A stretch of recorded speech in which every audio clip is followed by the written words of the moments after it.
les gars, ça a débuté comme ça. Moi, j'avais jamais rien dit, rien. Puis l'autre jour, en me promenant sur YouTube, je suis tombé sur cette bande de chenapans en train de faire, des trucs de chenapans. Vous voulez voir? Bon, je vous mets les images, mais je vous préviens, c'est édifiant, hein.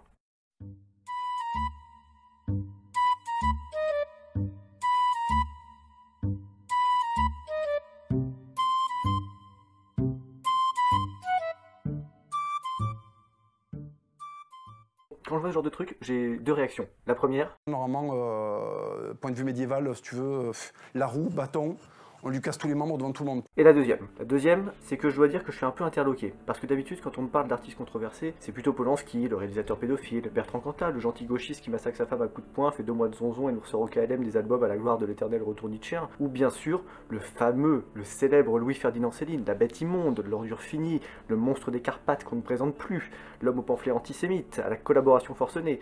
Bon, lui, on va en reparler dans une prochaine vidéo parce que son cas psychiatrique mérite vraiment qu'on s'y attarde un peu plus longtemps. Mais du coup, Polanski, Cantat, Céline, ça, j'avoue, j'ai l'habitude. C'est un peu le starter pack de la fils de puterie. Alors Hugo, Victor Hugo, alors là, inconnu au bataillon.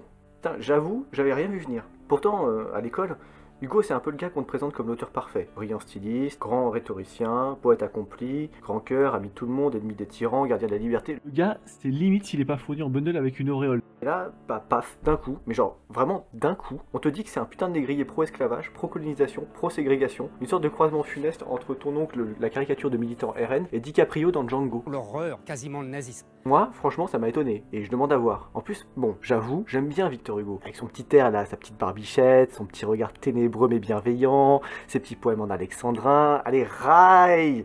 Bon, je me suis renseigné un peu, j'ai pris le temps de lire, hein, voilà. Et bon bah sans surprise, c'est de la merde. Pas Victor Hugo, hein. Les mecs qui le caricaturent. Leur croyance d'un culte style Black Lives Matter et autres délires postmodernes, bah c'est qu'un ramassis d'idées molles, naïves et incomplètes, et on va se faire un plaisir de les déboîter, parce que bah c'est marrant.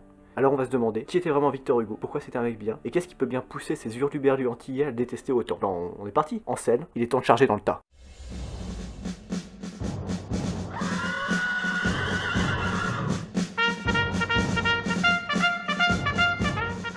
Moi, à la base, je suis pas trop youtubeur Wikipédia, et j'ai pas l'intention de vous lire une page que vous pouvez atteindre vous-même en 3 clics, mais bon, alors on va bien poser le sujet, parce qu'il faut qu'on sache de quoi on parle. Victor Hugo, il est né en 1802 et mort en 1885. Donc d'après un rapide calcul, accessible à n'importe qui, même à un singe sous codéine, vous pouvez voir qu'il est mort à 83 ans. Et 83 ans, c'est long au 19e siècle. Donc rien qu'en 2 secondes, tu sens déjà que le père Hugo, c'est pas n'importe qui, et que Dieu en personne lui avait filé 83 balais pour poser ses 2 grosses couilles sur le front du 19e siècle. Et on va voir, il s'en est pas privé du tout. Hugo, c'est un peu le type relou, tellement malin qu'il a tout fait mieux que toi, avant toi, et au-delà de toutes tes espérances. C'est un poète reconnu avant la vingtaine, qui est pensionné par le roi dès 1821 alors qu'il a seulement 19 ans. C'est un écrivain à succès, un auteur de romans emblématiques comme Notre-Dame de Paris ou Les Misérables. Il a aussi brillé au théâtre avec Hernani en 1830 ou Le Roi s'amuse en 1832. Il a été auteur de pamphlets, il a été orateur, il a été un foutu dessinateur. Enfin bref, tout. Le mec, il a vraiment tout fait. Je suis sûr que même si tu prends ton arbre généalogique et que tu cherches bien, tu verras qu'il a baisé ta grand-mère. Et je rigole même pas. Hugo, c'était un putain de show de la quéquette. Entre 2 alexandrins, il mettait des grosses levrettes claquées sans aucune once de vergogne. Tu te demandes d'où je tire ça? Bah voilà, de là, de là et de là. Voyez? Donc là, déjà, vous avez bien capté que le mec, c'est pas exactement ton voisin Christophe, 42 ans, la vie rangée, petit pavillon de banlieue, petite Renault Scénic, petit CDI 60 heures semaine, petit crédit qu'il en finira pas de payer. Non, Hugo, c'est le mec, il a attrapé la vie par le col, il lui a fait du sale et il l'a pas rappelé le lendemain. Mais je rigole même pas, hein. Le mec, il a 0,0 respect pour l'existence. Non mais regardez, il fait 30 trucs en même temps.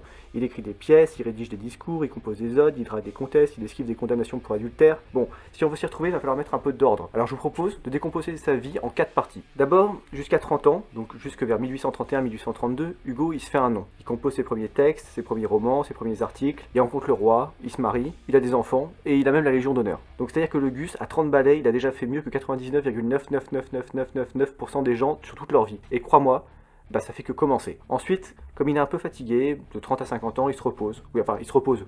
Tout est vraiment relatif, hein, parce qu'il prend quand même le temps d'écrire la plupart de ses pièces, pas mal de poèmes ultra déter sur la mort, l'amour, la vie, l'histoire, enfin que des gros sujets de bâtard quoi. Il devient pair de France. Alors pair de France, c'est un genre de sénateur énervé et tout puissant de l'époque, le genre qui peut t'enculer sauvagement si tu oses porter un regard sur lui qui lui plaît pas trop. En plus, Hugo, lui, bah il va encore plus loin, il dîne avec le roi, il dîne avec les autres écrivains, il dîne avec les généraux, il dîne avec ta grand-mère, bon il dîne avec tout le monde quoi. Et ah oui aussi, il a des trucs un peu dark, tu vois. Il enterre sa fille, qui meurt tragiquement dans un accident de bateau avec son mari, il y a son frère qui rentre à l'hôpital pour les fous. Enfin voilà, donc c'est un personnage assez complexe. Et en plus de ça, il est super riche, parce qu'il amasse toute la moula possible. Et là, je vais être super clair, Hugo, en 1848, il est plus blindé que le coffre-fort de Picsou. Le mec a tellement la fame littéraire que tout le monde veut le rencontrer, tout le monde veut bosser avec lui, et tout le monde veut taper l'incruste dans ses photos Instagram. Le mec, il a beau avoir une tête de précepteur d'impôts agacé, ça reste quand même la grosse bonasse que tout le monde veut. C'est tellement la classe qu'il prend même plus la peine de faire le moindre roman en 15 ans. Bah ouais. Tu sais quoi? Il s'en fout. Et tu vas faire quoi? Bah rien du tout. Lui, il se contente de drifter sur l'existence comme une énorme racaille avec son 4x4 en bas des tours. Et ça va durer un moment. Mais ça va aussi changer. Parce qu'en 1848, d'un coup, il y a le gros beul en Europe. Il y a des révolutions de partout, le roi Louis-Philippe se fait dépouiller de son trône comme le dernier des Gitous, et les Français, qui sont un peu las des gros bourbons avec des têtes de poire, ils décident de fomenter une république. Ouais, une république. Une république. C'est vrai que ça s'était tellement bien passé la dernière fois. Ou pas du tout. Bon. Quoi qu'il en soit, Hugo, lui, il n'est pas contre l'idée. D'ailleurs, il profite même de l'occasion, il devient député, histoire de continuer à taper des gros discours vénères contre la misère à l'Assemblée nationale en mode rap contender contre tout l'hémicycle. Mais ça va pas durer super longtemps. Parce que Hugo, il fait un peu trop le malin, et il va faire la plus grosse erreur de sa vie. Il va soutenir Louis-Napoléon Bonaparte, qui veut devenir président de la République. Donc là, en fait, c'est assez formidable, parce qu'on a une conjonction de réactions chimiques dans le crâne de Victor Hugo, et le mec se dit « Bonaparte? Ouais, ok. Avec un nom pareil, ce sera forcément un bon président. Moi, en tout cas, j'ai confiance. » Alors là, encore une fois, c'est vraiment finement joué, j'y aurais vraiment pas pensé. Bon, du coup, quoi qu'il en soit, Hugo, il fait pas le piège, il soutient le mec, et il est élu avec un score digne de la République bananière de Francie occidentale, 75% dès le premier tour, les gars. Et sans surprise, le gars fait du Bonaparte. C'est-à-dire que au bout de 3 ans, en 1851, quand son mandat arrive à expiration, il se rend compte que les conneries de suffrage universel et d'avis du peuple, on s'en fout un peu, et il transforme sans pression la France en gros empire qui est prêt à rouler sur tout le monde. Et ça, pour Hugo, ça passe pas trop. Alors, il rechigne un peu, il fait un peu le foufou, mais bon, il est vite fait obligé de se tailler en exil, et il se réfugie sur les îles anglo-normandes. Et alors là, il va se transfigurer complètement, parce que on a vu qu'il était passé en mode un peu indolent, un peu à rien foutre, un peu tranquille. Ouais, mais là, ça c'est fini, ça. Parce qu'il passe en mode grosse sulfateuse, et il va bombarder l'Empire avec des textes que tout le monde connaît. Les Misérables, Les Travailleurs de la Mer, L'Homme qui rit, La Légende des siècles, Les Châtiments, Napoléon le Petit, bref, que du très très lourd. Pendant que les tristes cires, genre Flaubert ou Prosper Mérimée, sucent Napoléon III comme des aspirateurs en espérant avoir un honneur ou un poste s'ils va bien, le gros Hugo, en face, 1m90 pour 100 kg sec, tape des énormes pamphlets d'éther contre le régime de son pays et contre Napoléon III. Et Napoléon III, il prend tellement de tarifs qu'à un moment, las de se manger punchline sur punchline, il lui propose une amnistie, histoire de damage control un peu le truc et d'essayer de garder son slip. Et vous savez quoi? Il se mange un dos. Ouais, un dos. En gros, Hugo on a rien, mais absolument rien à battre que le gars en ait marre. Il continue juste de l'assassiner à coups de publications vénères, et il se comporte tout le reste de l'exil un peu comme un très sale gosse qui serait privé de dessert et qui déciderait de chier sur les murs jusqu'à ce que ses parents se suicident de dépit. Là, magistral, magistral, y a rien à ajouter. Alors encore une fois, ça va changer. Et là, on va rentrer dans la 4e période de la vie de Victor Hugo. En 1870, Napoléon III se fait Bismarcked et il perd son trône à l'issue de la catastrophique guerre contre la Prusse. Et la suite pour lui, elle est encore plus pitoyable. Réfugié à Londres, il meurt d'une opération de la vessie en 1873, tandis que son fils Napoléon IV, le prince Napoléon, se fait boulotter par un Zoulou en Afrique. Ah ouais, je rigole pas, le mec s'est vraiment fait bouffer par un putain d'Africain sans scrupules. Donc là, c'est très très lourd. Et Hugo, pendant ce temps, qu'est-ce qu'il fait? Il règne de plus belle. Il sort son dernier roman, qui s'appelle 93, il devient sénateur, il tronche encore quelques meufs, et puis repu, plein de style, plein de verbes, vénéré par la terre entière, il meurt enfin, le 22 février 1885, avant de se faire panthéoniser direct, ce qui est d'ailleurs une première. Et en plus, le jour de sa mort est jour férié, ce qui veut dire que Hugo, à lui tout seul, il a pesé autant que tous les poilus de 14 qui nous ont valu un 11 novembre peinard. Et ça, quand même, ça fait réfléchir. Bon, ceci étant posé, vous vous doutez que quand on a une vie aussi remplie que celle du père Hugo, on a le temps de développer 2-3 idées de fifou. Et ces 2-3 idées, elles plaisent pas à tout le monde, et surtout aujourd'hui. Et donc ça fait que maintenant on se retrouve avec un duel d'autistes absolument irrécupérable. D'un côté, t'as des petits droitardins qui te disent que Hugo c'est un FDP à qui on doit la fin de la peine de mort et le laxisme judiciaire moderne, et de l'autre, à gauche, on a des gus sans slip qui arrachent la pancarte de la rue Victor Hugo en hurlant au racisme. Ouh, que ça me fatigue. Putain que ça me fatigue. Bon, on va prendre 5 secondes, on va respirer un coup, et on va réfléchir un peu à la question, en 2 temps.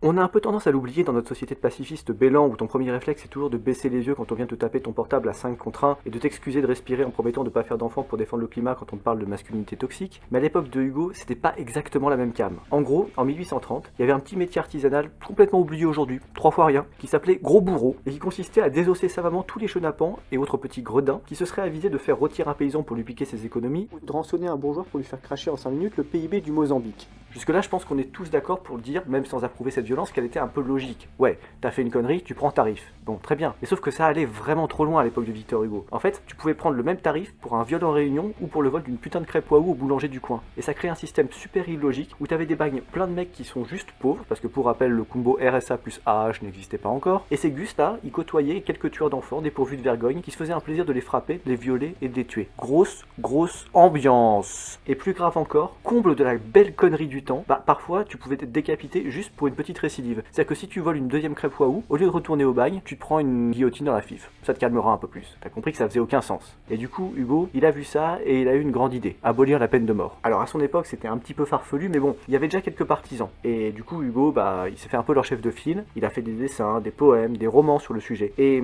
il a justement gratté à cette occasion son fameux Dernier jour d'un condamné à mort, qui est probablement son plus mauvais roman, mais aussi le plus connu, puisque je pense qu'au moins un gars qui écoute cette phrase sur deux a dû se le fader au collège. Sur la peine de mort et le combat de Victor Hugo, va falloir être super clair. Oui, Victor Hugo voulait farouchement l'abolition de la guillotine, ça y a aucun doute. Il l'a répété tout le temps, chez lui c'était carrément obsessionnel. Mais, parce qu'il y a vraiment un gros mais, ce rejet viscéral c'était le produit de son époque, pas une vérité absolue et indépassable. Crois-moi, si Hugo il revenait aujourd'hui et qu'il voyait Salah Abdeslam et Jawad l'hébergeur taper des gros FIFA avec tes impôts dans une cellule 4 étoiles de Fleury-Mérogis, bah il reverrait sa copie, juste un peu.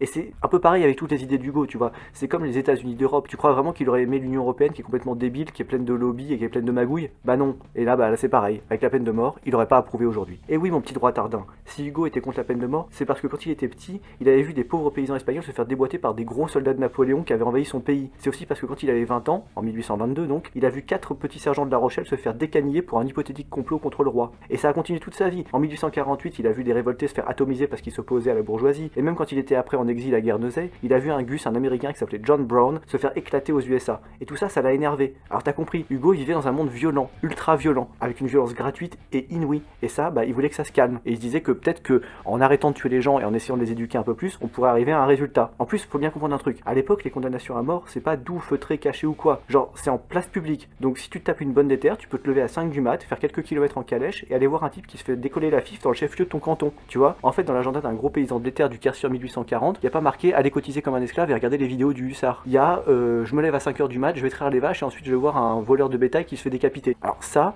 peut être marrant dit comme ça, mais c'est juste barbare et tu peux pas souhaiter ça. Alors oui, Hugo avait raison d'être contre ça. Et allez pas me dire qu'il était laxiste en fait, il était juste humain.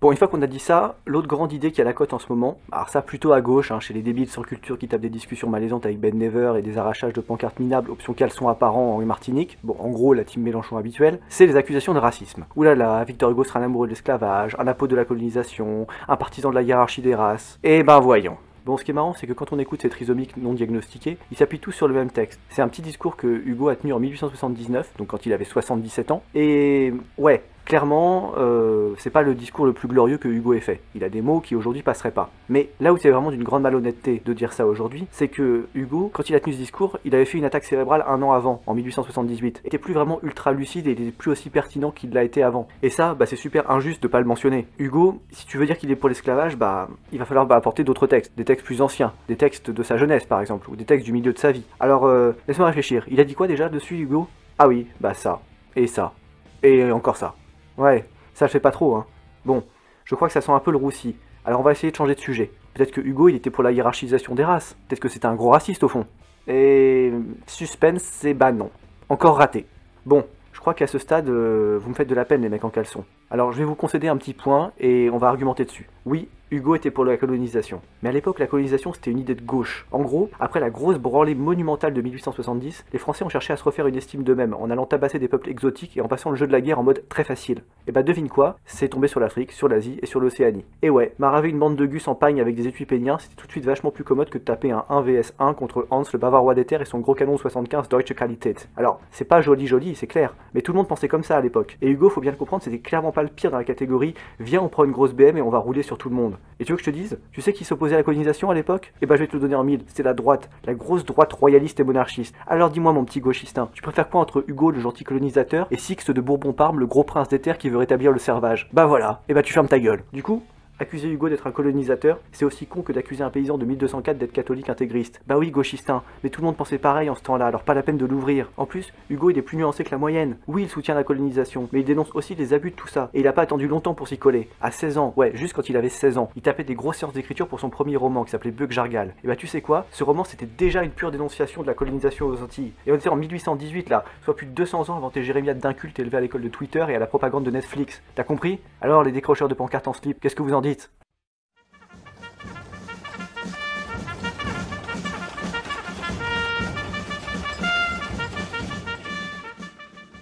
Je vais être honnête, j'ai jamais aimé les idées du genre on va séparer l'homme de l'artiste et patati et patata. Un auteur pour moi c'est un morceau d'une époque, c'est un type qui était dans le coup et qui te parlait avec ses tripes du monde qu'il connaissait. Faut l'accepter, je dirais même plus, faut même l'aimer pour ça, parce que c'est un témoignage d'une époque, d'un temps que tu n'approuves peut-être pas, que t'as peut-être raison de pas approuver, mais qui avait sa cohérence interne et qu'il faut au moins respecter pour ça aujourd'hui. Les accusations du type Hugo est un gauchiste ou Hugo est un raciste, c'est des grosses conneries qui masquent la réelle critique qu'on pourrait faire de ce monsieur.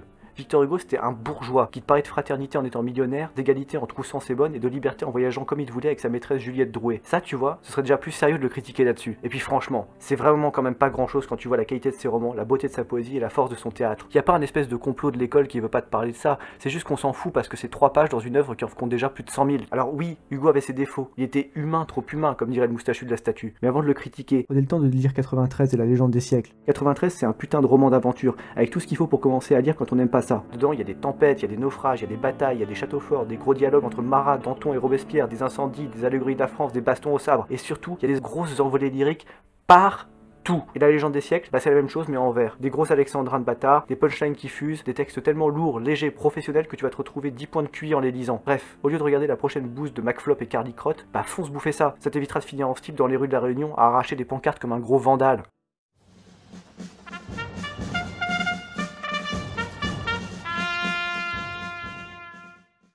Et voilà, sur ces sages déclarations, on va conclure cette première charge de cavalerie. Si jamais t'as un peu de curiosité et que tu veux découvrir les lourds textes du père Hugo, je te mets quelques liens en description. Se coller à la lecture, c'est encore le meilleur moyen de soutenir cette chaîne, alors foncez. Sur chaque livre que vous achetez en cliquant sur les liens en description, il y a une petite pièce qui est reversée à ma solde de hussard. Du coup, Cliquez, bande de salopes. Bon, et sinon, n'oubliez pas de coller un pouce rouge parce que Hugo a sauté votre grand-mère, de mettre un commentaire insultant auquel je me ferai un plaisir de répondre, parce que je suis gentil quand même, et surtout, abonnez-vous, histoire qu'on aille détrôner McFlop et Carly Crotte dans les tendances du YouTube Game. Moi, je vous dis à dans quelques jours pour un prochain épisode. Rompez, soldats.